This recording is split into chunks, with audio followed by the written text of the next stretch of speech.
We too are human beings. Written by Bama. When I was studying in the third class, I hadn't yet heard people speak openly of untouchability.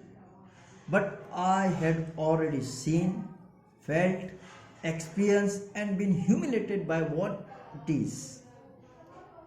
It is narrated by writer Bama. I was walking home from school one day, an old bag hanging from my shoulder. It was actually possible to walk the distance in 10 minutes, but usually it would take me 30 minutes at the very least to reach home. It would take me from half an hour it would take me from half an hour to an hour to dawdle along, watching all the fun and games that were going on, all the entertaining novelties and oddities in the streets, the shops and the bazaar. The performing monkey, the snake, which the snake charmer kept in its box and displayed from time to time, the cyclist who had not got off his bike for 3 days and who kept pedaling as hard as he could from break of day.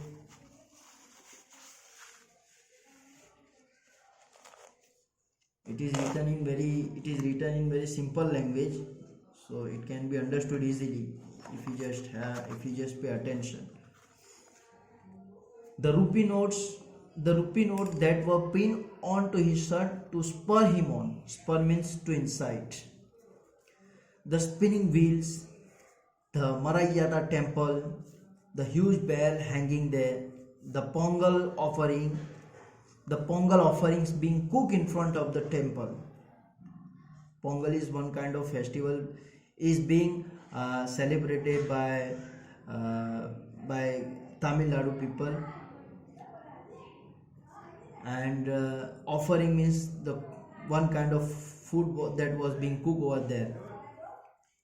The dried fish stall by the statue of Gandhiji, the sweet stall, the stall selling fried snacks, and all other shops next to each other.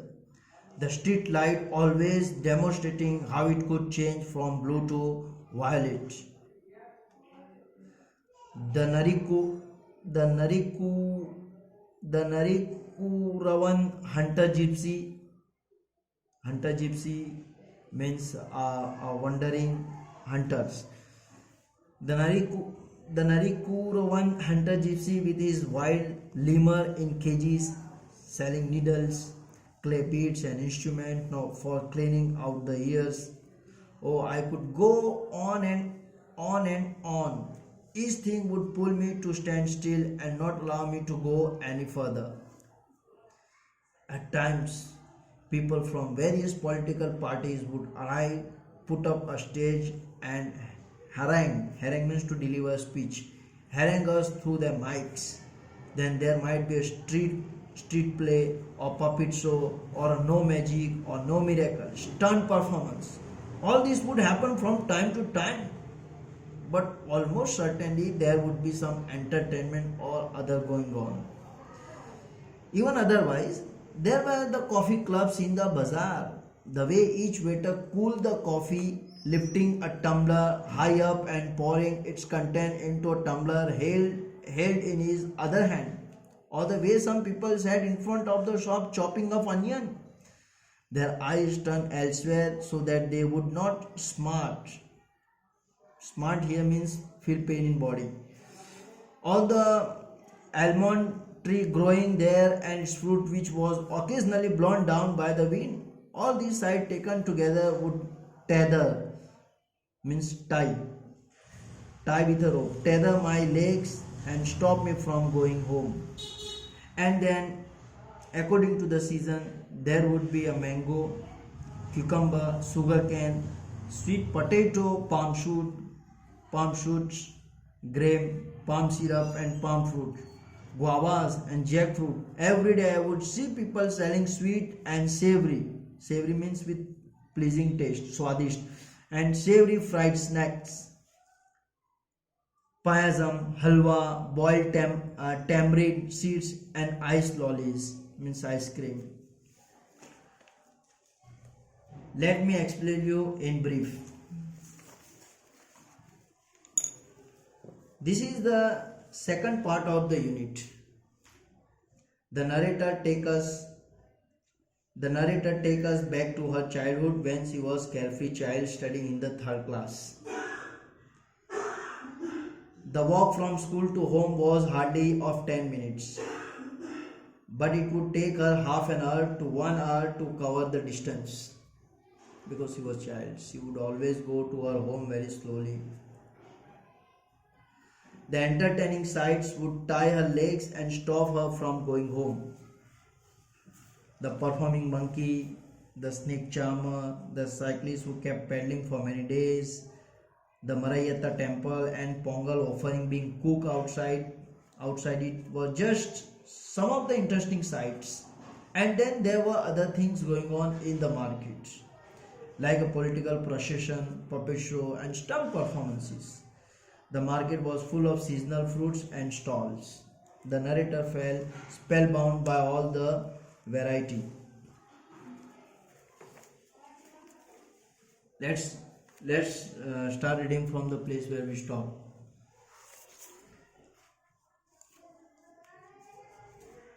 Gazing at all this, one day I came to my street, my bag slung over my shoulder. At the opposite corner, though, a thrashing floor had been set up, and the landlord watched the proceedings.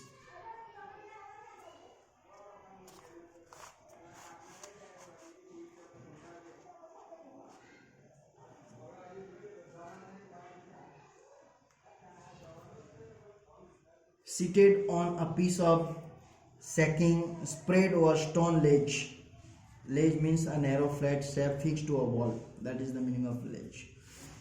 Our people were hard at work, driving cattle in pair, round and round and round, to treat out the grain from the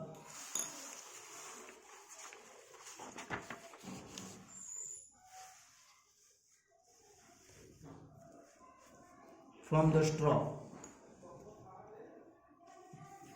The animals were muzzled. Muzzle means to cover the mouth. The animals were muzzled so that they would not help themselves to the straw. I stood for a while there, watching the fun. Just then, an elder of our street came along from the direction of the bazaar. The manner in which he was walking along made me want to double up. Means he was not able to control herself. She was laughing too much. I wanted to shriek with laughter at the sight of such a big man carrying a small packet in that fashion. She was holding the package of food in a peculiar way, and seeing that man holding that package of food like that way, she started laughing too much. I guess there was something like vadai or green banana bhaji in the packet, because the wrapping paper was stained with oil. Stain means marks. He came along holding out the packet by string without touching it. I stood there thinking to myself, if he hold it like that, won't the package come undone and the vadais fall out? The elder went straight up to the landlord, bowed low and extended the packet towards him, cupping the hands that held the string with his other hand. The landlord opened the parcel and began to eat the vadais. Let me explain you in simple words, in brief. One day, when the narrator was returning home, she saw a threshing floor set up on the street. A landlord was watching over the proceedings. The people of her caste were driving the cattle. Just then she noticed an elder of her street. He was carrying a small packet, holding it with a string. It contained some vadai, and the packet had become wet. The narrator thought to herself that the packet might come undone, it might fall from his hand, but still the elder was not touching it. The way he walked made Bama shriek with laughter. The elder crouched while handing over the packet to the landlord. Rest of the lesson we will discuss in the next video.